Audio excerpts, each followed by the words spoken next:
إذا كنت من المتابعين الجدد اشترك الآن في القناة ليصلك الجديد بالضغط على الزر الأحمر أسفل القناة مع تفعيل. تعتبر السيارات إحدى أشهر وسائل المواصلات. إن أردت أن تعرف أيها أشد غرابة وروعة شاهد هذا الفيديو الذي أقدم لكم فيه أغرب 10 سيارات في العالم. الجاكوزي الأسرع في العالم. كان 2 من طلاب الجامعات يحلمان بصنع أسرع جاكوزي في العالم. لهذا السبب قاموا بشراء سيارة كاديلاك بحالة سيئة مقابل $800 فقط. قاموا بإزالة المقاعد وتغيير ناقل الحركة. أصلحوا هيكل السيارة وصنعوا جاكوزي بداخلها باستخدام الألياف الزجاجية. أغرب شيء هو صندوق السيارة، فهو يحتوي على كل شيء تحتاجه للتحكم بهذا الجاكوزي المتنقل.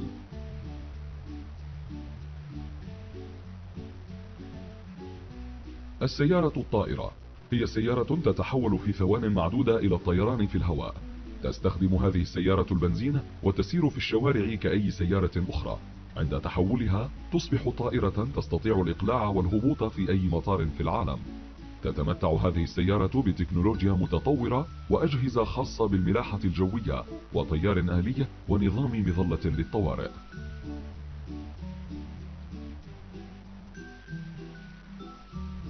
BMW كينا. تعتبر هذه السيارة من أحدث ما توصلت إليه التكنولوجيا المتقدمة. لا تملك هذه السيارة هيكلا صلبا، فهي مغطاة بغشاء مصنوع من مادة مرنة مقاومة للماء، ويتغير شكله بواسطة محركات كهربائية وهيدروليكية داخل السيارة. ما تزال هذه السيارة نموذجا فقط، وعلى الأرجح لن نراها على الطرقات لبضع سنوات قادمة.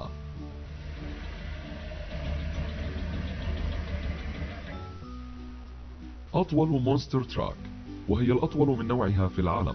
صنعت من قبل شركة بيج تويز ريسينج، واستغرق صنعها حوالي 15 شهرا. حطمت هذه السيارة المدهشة الرقم القياسي بوصولها إلى 10 أمتار، كما أن وزنها يبلغ حوالي 1000 كيلوغرام. بالإضافة إلى ذلك لديها القدرة على نقل 13 راكبا دون أي مشكلة. وعلى كل حال سعرها ليس بمتناول الكثيرين. إن أردت سيارة مثلها فعليك أن تتخلى عن $1,000,000.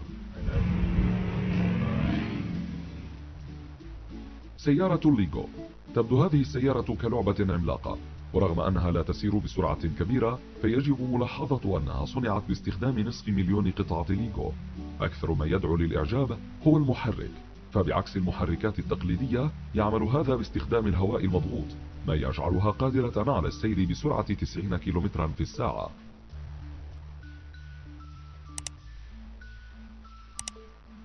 السيارة الخشبية. مدينة البندقية في إيطاليا هي واحدة من الأماكن القليلة في العالم التي لا يمكن فيها استخدام السيارات. ومع هذا هناك نجار إيطالي عبر تلك المدينة بسيارته التي صنعها من الخشب، وهي نسخة طبق الأصل من الفيراري. قام النجار بإضافة محرك لسيارته لتصبح قاربا يتيح له التجول بهدوء عبر مياه مدينة البندقية. أطول سيارة ليموزين في العالم. يصل طول تلك السيارة إلى 30 متر، وتملك 26 عجلا. في البداية تم استخدام هيكل سيارة كاديلاك إلدورادو لصناعتها، وهي تتسع ل75 راكبا. إن لم يكن ذلك كافيا ليثير دهشتك، فلتعلم أنها تملك جاكوزي في الخلف وغرفة معيشة وحتى منصة هبوط للطائرات المروحية. أصغر سيارة في العالم.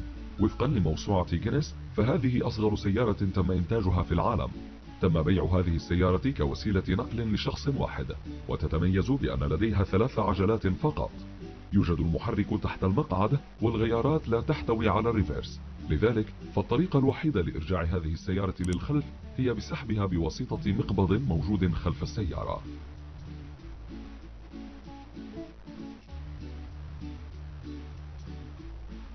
السيارة الغواصة.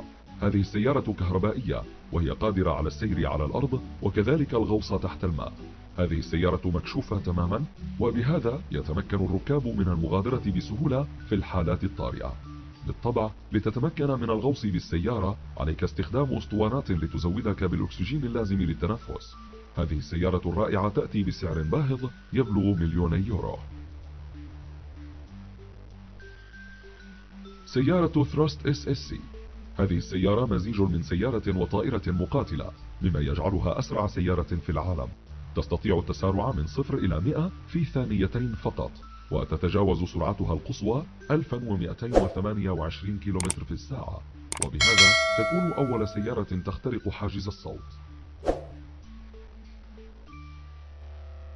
إن كنت تود انتقاء سيارة من هذه القائمة فأي واحدة تفضل؟